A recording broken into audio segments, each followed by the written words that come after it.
You're going to need to take care of yourself in order to access your creativity. Don't put so much pressure on yourself, right? This is a long game, and it's really important to have fun along the way. That was Dr. Sarah Wooten, a veterinarian, a journalist, and a co-conspirator for a card game called Vets Against Insanity, which is now turning into an experience. Make sure you stay until the end to hear more about that. What I love about this conversation with Sarah is how she talks about finding her identity.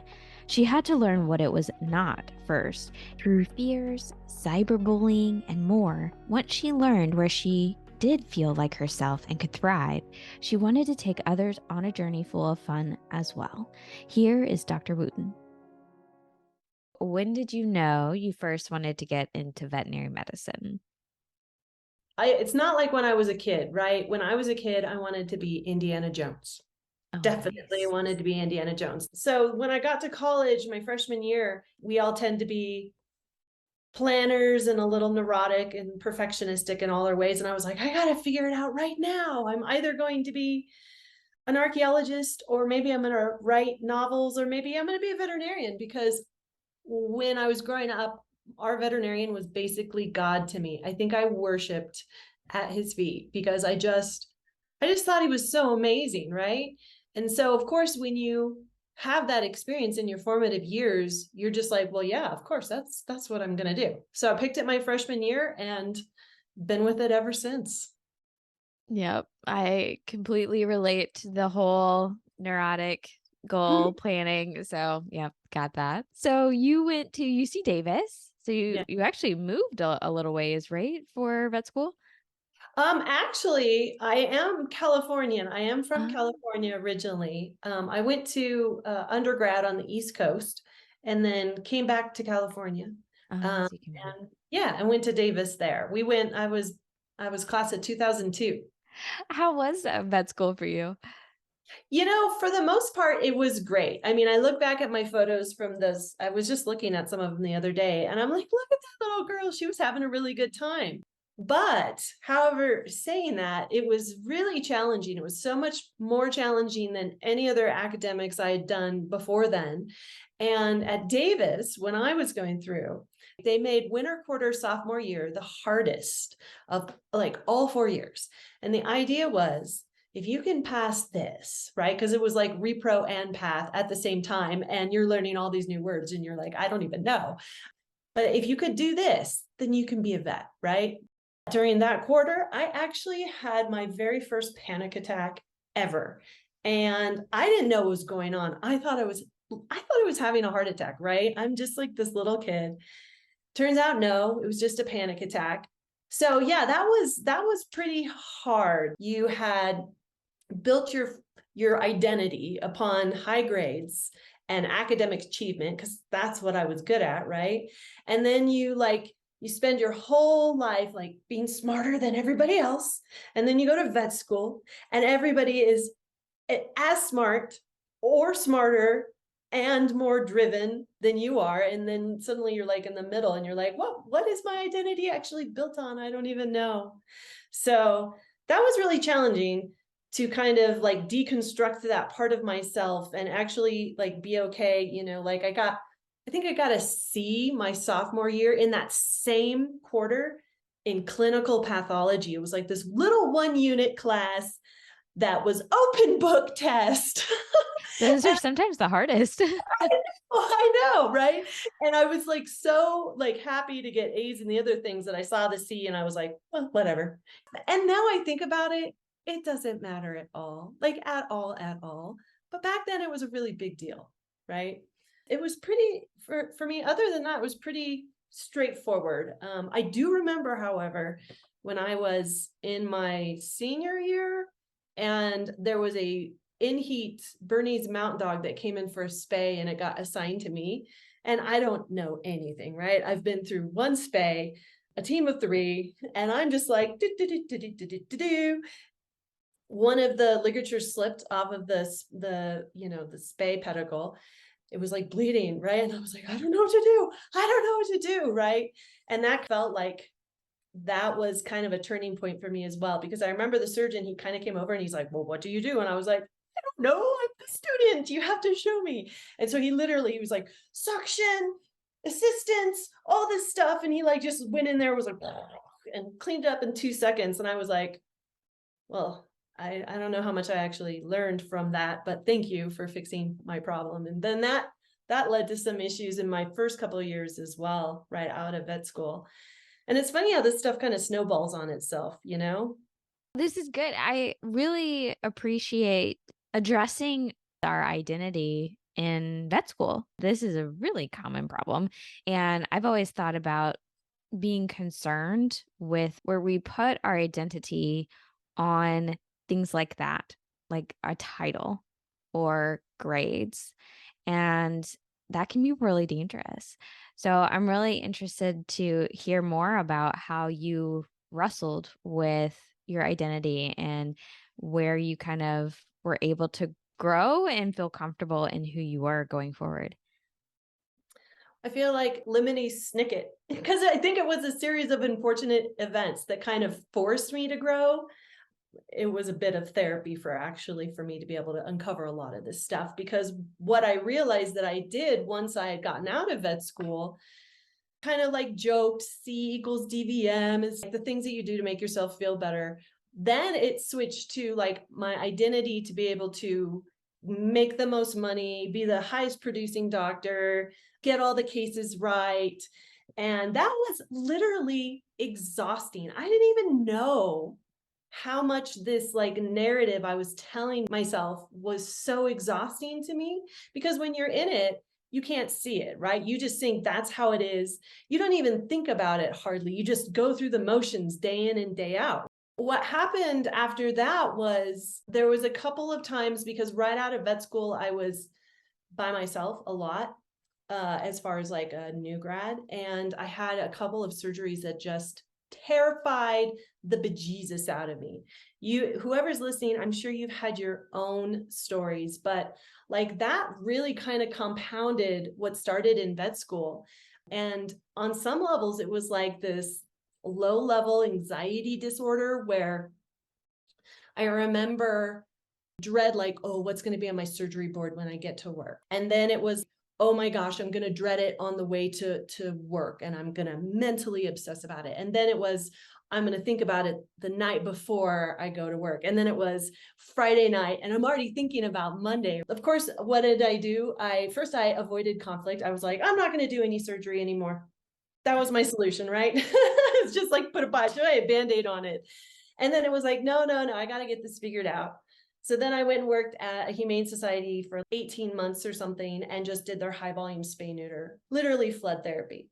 And by the end of that, I realized that I didn't like surgery. That was part of the problem. I could do it. I could go in there and not be scared anymore, but it just wasn't very fun to me. And then I realized that there was like this whole other part of me that kind of just wanted to come out. And that was the idea of doing some teaching within the veterinary world, doing some speaking, doing some writing, doing some media work, all these other pieces of me that I had kind of just dropped along the way.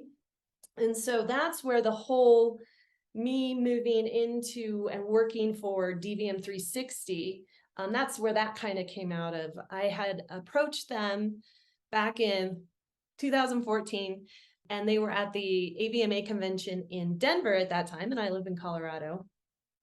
And I remember I had just met Marty Becker, and I had had such a schoolgirl crush on him, like my whole vet career. I was like, oh, he's my mentor. I want to be Marty Becker, right? That was me. And so I'd met him, and I feel so full. And I'd walk by the DVM 360 booth, and I remember turning around and marching straight up to them, which was very out of character for me at the time, by the way. I was very, very mousy little girl, right? I really was. Zero confidence. Zero. And I was like, you need to hire me. And they were like, oh, tell us why. And I went, these are the reasons. And lo and behold, they did. So I kind of just kept stepping down my practice over the year as far as like private practice, and then kind of moved into more of the writing. I thought, oh, I'm cured. I don't have panic or problems with my confidence or anything like that anymore. And then I was asked to write an article on this documentary called Pet Fooled. It was on Netflix for a while. And I was asked to just say, hey, some of your pet parents will watch this and they might have some questions. Here are the ways to address those questions, right? So I interviewed Joe Barges, who's, he's a nutritionist out of Georgia. Is that where he is now? Yes, But CGA. okay, perfect. And he just gave me his answers and I wrote them down and it was great. And then the website, The Truth About Pet Food, got a hold of it. And then all of these haters came out of the woodwork and went to my website, went to my Facebook page, and just started absolutely spewing the worst, hateful, are you even human kind of stuff. And I actually wrote these down for you. You're nothing but an ignorant, uninformed charlatan. Dear doctor, perhaps your time would be better served peddling the little bags of death nuggets you sold out to. That's Death so nuggets. mean. Death nuggets, right? Here's another one. You are a shill and should be ashamed of your ignorance, right? Shame, shame, shame, shame, like the shame bell from Game of Thrones, right? Okay, here's another one. Shame on you, Dr. Wooten, Dr. Sarah Wooten. You are now part of the system that guilts pet owners into paying way too much of their hard-earned money for your cheaply made garbage diets that only create more health issues so you can cash in on their sick dogs. Shame on you, right? I was like, Wow. and it just went on and on and on. And I'll tell you what, like all of the anxiety that I thought I had cured from surgery or bad grades came rushing back, like right back at me. I think I cried for 45 minutes after that happened. It honestly, Megan, I cannot tell you anything other than going through it, getting out on the other side, understanding that every other human has a different opinion of you, every single one, and only one of them should count, and that's yours. Doing so much inner work and learning to rewrite my narratives and then understanding what my identity had been built upon. First, it was great student, then it was great surgeon, and then it was great writer, right? And none of those are actually me. Honestly, I have gone to the school of hard knocks when it comes to this stuff, and it was only by starting to understand that I actually don't have to feel that bad about other people's opinions, even when they're negative, and understand that it's just that, it's just an opinion, right? And what really helped me, because we're all scientists here, is understanding the neurobiology of what's going on. Somebody said we're cave people with TVs, right? And I thought that was hilarious, especially if you think about the part of the brain that runs this kind of fight, flight, or freeze response. Mm-hmm. It's it's our old primal part of our brain. It's our amygdala. It's our limbic system. It doesn't know the difference between thinking about something scary and actually being presented with it. It responds the same way. And mine was so overactive from all those years, plus some childhood trauma. We won't go into that. And it was like learning how to understand what's going on inside, and then learning how to calm myself, and then learning how to see those same things going on in other humans, like all those mean things that people were saying about me online. That's just them projecting their own insecurity. And that should be a reason to have compassion for them, not a reason to just judge them back. But when you're in it, when you're in the amygdala is running the show, you can't even access your higher cortical functioning. So it was kind of all of that, and just getting old enough to where I was like, I've seen this loop. This is the third time I've been on it. I'm not going to go around again. Yeah, that's kind of my story with that. Yeah. Well, in I guess people call it cyberbullying. People get to kind of hide behind that, behind their computer. And I think they forget that there's a human being on the other side. I know not too long ago, this went all over social media about a hospital that got targeted. And they are not the only ones that get targeted with these comments from upset people. Mhm. And so similarly, one thing that I've learned, especially, now having platforms on social, if someone says something that is less than positive, never respond right away. You always need to kind of think about it. Your initial reaction is not good. And that is a good thing about being in the virtual world is you do have that moment that you can take. You don't have to respond immediately. And sometimes running it by someone else is helpful as well. What other things have you learned? And do you kind of counsel veterinary clinics and veterinarians who definitely are not used to getting such attention in the virtual setting? And I think that'll just continue as we see the necessity of having some type of virtual presence. Well, I think the good news is that people tend to pay more attention to good reviews. For example, if somebody's cyberbullying your organization or your practice, people tend to pay attention to the good things that are said about you more than the bad things. Even though we're, again, evolutionarily hardwired to focus on those things because they are a threat, right? They're a threat to our livelihood and our business and our status within the community. Other people don't quite see it that bad. And in fact, it can often help to just, if you are getting any kind of cyber attacks or anything like that, first of all, you block them, right? That's step one. You can reach out to them as a client off of the internet. Actually, a Mhm. phone call often goes a really long way. We've had some angry clients in the past, and it turns out that there was just miscommunication. And you can often ask them to actually take down what they have said, especially in like the business arena. And then the other thing is you can bury bad reviews with good reviews. The good news is like in social, I do feel like they're becoming more sensitive to actual cyber attacks, that you can actually flag those. Personally, you just have to understand that this person's opinion is mired in whatever emotion that they're experiencing at that moment. And they did not have the emotional or mental maturity or restraint to have a mindful conversation. So what they're doing is just projecting, right? And so that has very little value. The other thing that's really important to remember is that, again, doesn't define you or the way that you practice. We have opinions. We like to share them with each other, especially the past couple of years. We've all been so reactive, and there's a lot of division. And so I feel like it's really important for us to understand that it's not just that particular situation. There's a lot of other things that are playing into that. And like you said, to be mindful and practice the pause before you have a reaction to it.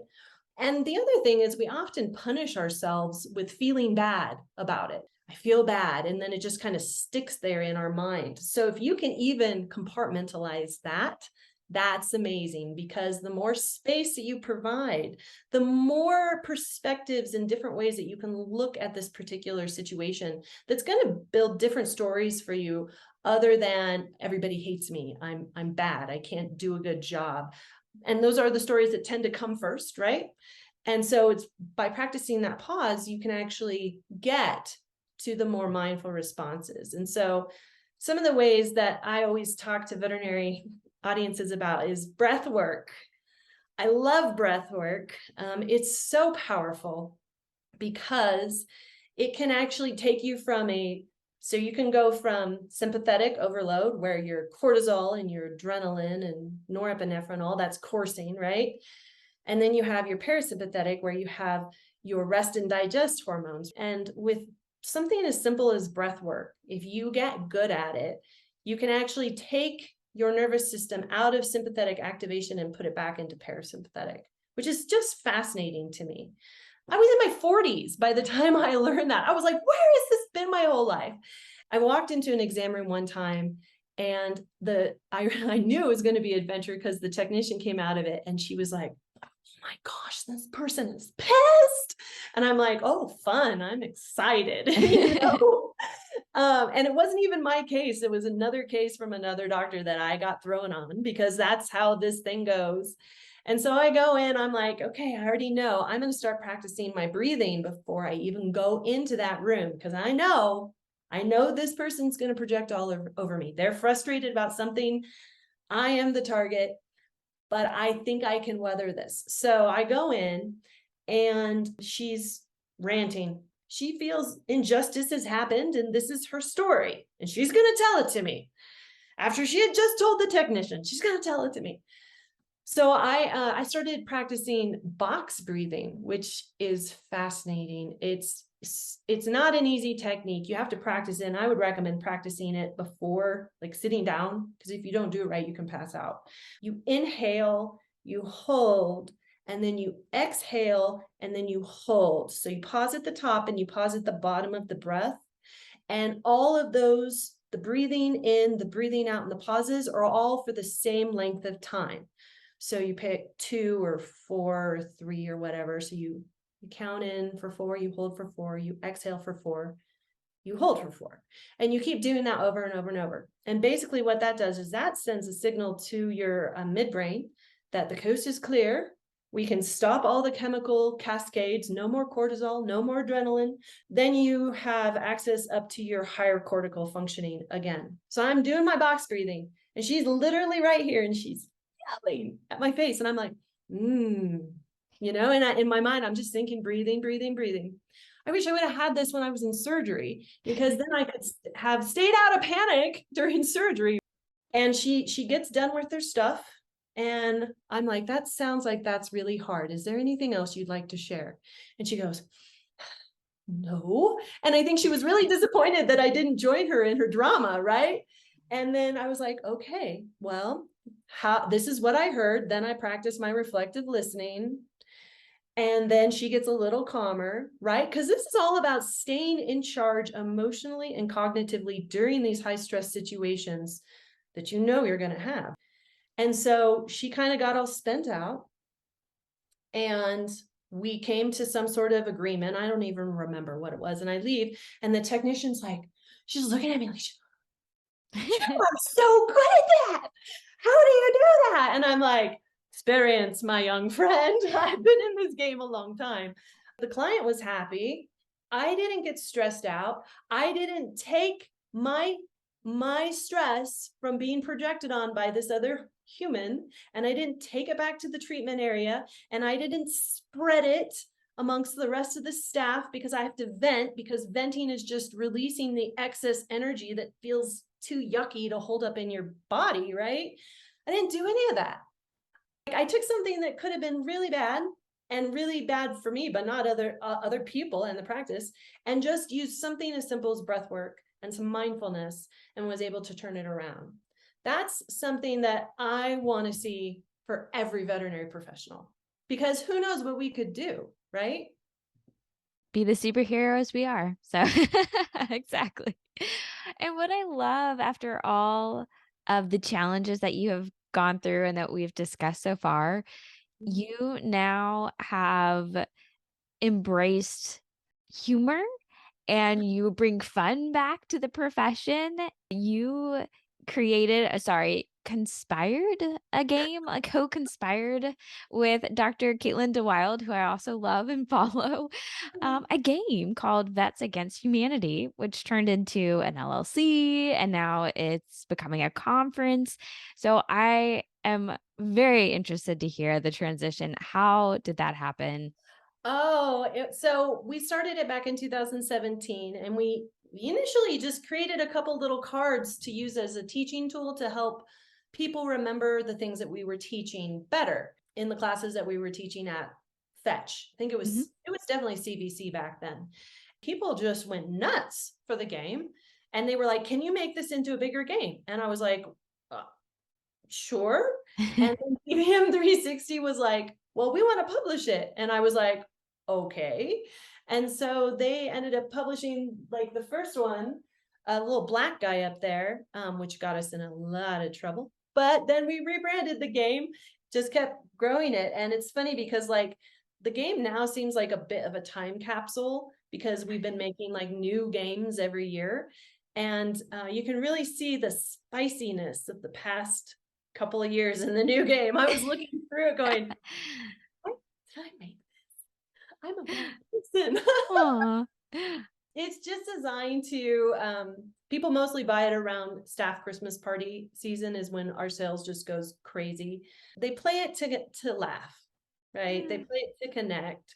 Some people are still using it as a teaching tool. I've seen people use it to teach the non-veterinary paraprofessionals, like their front staff and things like that, about medical terms.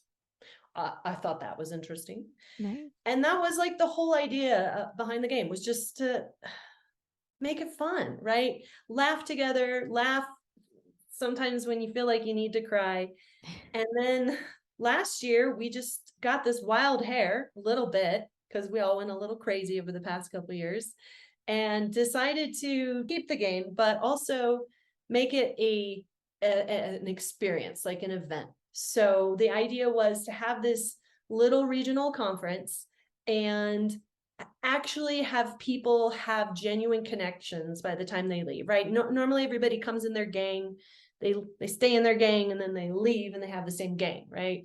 The idea is to have a wider gang, to have more connections regionally, more friends and colleagues in the profession that you could call on to, talk to or get help. Better connections between our local reps for, all of our food, pharmaceuticals, all of that, and the local practices. And then just to have fun. One of my things is I always make my audience laugh, right? Because I know that when you laugh, you loosen up and things kind of flow better and you get better retention, you remember things, you have a better experience, you open up to new experiences. So I'm hoping to bring this conference and have it be just a really fun time. Yes, you're going to get continuing education, of course, but it's really about showing up. Our first one is October 21st through the 23rd of this year. It's coming up and it's in Black Hawk, Colorado. And you show up Friday night, we play games together, we loosen up, we have some drinks, we just, connect. And then we show back up for our full day on Saturday. And you already see people that you could sit at any number of tables, right? Because here we are, we're all in this together. And then I also heard somebody say, hey, it's like a good time during a hard time. And I was like, yeah, it kind of is. And then the other idea is, I've kind of dropped some nuggets throughout like this conversation, Megan, and I'm hoping to bring that to our attendees as well, so that all the hard things I went through, I don't want them to have to do that, right? Let's evolve. Let's do the next level of, whatever challenges it is for us, but let's not keep recreating the same insanity, right? So I'm going to be sharing kind of all through the conference, kind of emceeing the whole thing. I am doing 1 hour of CE on Sunday, but just kind of sharing with people the stuff that I've learned along the way that's really helped me build my confidence, get past significant adversity, do different things with this degree, learn to have fun, learn how to actually become crazy awesome, understanding neurobiology and how this whole thing works. That's kind of what I'm hoping to do. And in that, building a stronger vet med professional so that when they leave, they're going back as a new person, as a changed person, as a better version of themselves. So I know it's kind of lofty, but that's like my dream, Yeah. No, I love it. It's like more of a holistic approach to we're so limited in our time sometimes to get continuing education. And so why not actually have fun, make human connections, grow better as an individual, not just our brain, but emotionally. I was telling a colleague or a couple colleagues about it. They immediately pulled up the website to look at the game and they were just loving the cards. They're like, "Oh my goodness, I'm buying one for everyone I know in veterinary medicine." And they looked at the conference and even like the titles of the CE is like a non-boring lecture on da da da da. Da. Sometimes we take ourselves a little too seriously and just embracing the fun and just being together as human beings. I love that idea. So I'm very excited for this event for you. Do you have a favorite card from the game? Oh I'm my really God. curious to know your favorite card. I do. I know Okay. this is a hard question, very unfair. It's okay. Oh, I found it. Okay, are you ready? So my Yes. favorite card, and it's an answer card, is Bernie Sanders in mittens. Oh, But then there's also this one. I love this one. This one's great. okay. I can't say that one out loud, but you'll just have to watch the YouTube version of that one. Ah, that is so funny. Again, I think it's just fun to cut loose, not take ourselves so seriously. And it's a really good way of just bonding with each other. I'm so excited to hear how this conference goes. Is this your inaugural conference that will Yes, continue? that is the plan. So we'll see what the universe lets us do, but I've already been asked to host some of them in different parts of the country. So I would love to come back with maybe 3 events next year. Oh, Um, wow. and again, small, I right? think The idea like is that about 200 people. Is yeah, that what it was? Yeah. Yeah. yeah. The idea is to kind of like keep it small so that we can connect with each other. I'm very humble in everything that's happened so far and just really hopeful. Before we have to leave, is there any last piece of advice that you would like to give our colleagues? Yeah, I think it's really important that we stop putting so much pressure on ourselves to achieve, achieve, achieve. Like we are in that, there's many industries like that. We're just one of them. And you're here long enough and you just realize like what's really important and what's really not. And so it's really important to not put so much pressure on yourself to be perfect, to not be the best at everything. It's okay to be gentle with yourself. I was not taught that. I was taught to be harsh with myself every single time I messed up. It's a really important thing to be able to have any kind of longevity and joy and access your creative side within this industry because we really need creative thinkers. We have kind of dug ourselves into an interesting little hole. We need creative thinkers to come up with new solutions that will help us to practice in ways that are not only providing access to care, but also keeping us, the healers, healed, right? Mhm. So you're going to need to take care of yourself in order to access your creativity. Don't put so much pressure on yourself, right? This is a long game, and it's really important to have fun along the way. Oh, I love that. Amen. All right. Your final four questions to wrap up is number one, what is something on your bucket list? Ooh, this guy. Machu Picchu. Ooh, Yes, and nice. Kilimanjaro. Oh, I like mountains. well, you are in Colorado. That's a good good place to be if you like mountains. Those are beautiful places. All right. Number two, what is a simple moment of joy? I have a hoverboard and I love, yep, Oh, yep. nice. I put these headphones on and then I play Ed Sheeran and Ah. I hoverboard all around my house, like spinning in circles. Like if I'm having a moment, I just get on that. Do I'll your send kids have a video? I was gonna say, do you have like video that I can put in? I'll send you a picture. Nice. I'll take a picture. Question number three. If you could create one law that everyone had to follow, what would your law be? Oh, so easy. Treat others as yourself. The golden rule. Mhm, Nice. Very mhm, important one. mhm. And finally, what is something you are most grateful for? Honestly, you want to hear a funny story? Please. I'm kind of thankful for the pandemic. And let me tell you why. I'm not thankful for people who got sick. That's not what I'm saying at all. I'm thankful for my experience through it because it literally forced me to face fear head on, which has always kind of been like my Achilles heel, right? And then it forced us to make decisions about where we wanted to live and how we wanted to live and what was most important. And I don't think I would have done half the things that I've done in the past 2 years without that I would have just stayed in my same rut in a different town, not where I wanted to be, not doing really what I wanted to do. And so, as terrible as it was, I'm really thankful for that experience. I used to just run away from discomfort, do whatever you can to get it to stop, Avoid it. right? And now I've learned enough maturity to know that oftentimes you go through temporary discomfort to reach higher levels of comfort, right? That's Mm. kind of like the entrepreneur's world. And so now when I find myself running away from something that feels uncomfortable and icky, instead I remember that. I say, this temporary discomfort is leading to higher comfort. And that's helpful in the moment, right? And that's also something I didn't have, prior to 2 years ago. So a lot of growth in this girl. That's good. And look at what you're doing. You've produced like multiple games for multiple industries. I know there was a teacher one, there's all sorts. And now you're putting on a event.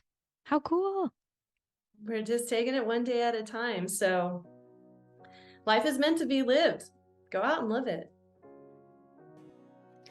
This has been the Vet Life Reimagined podcast. Whether you are listening or watching on YouTube, I hope you enjoyed this conversation. Please make sure you are subscribed to catch all these amazing people in our profession. Also, send this episode to someone you think who would appreciate it. Have a recommendation for someone who would be a good guest? Please reach out on LinkedIn, Instagram, or Facebook.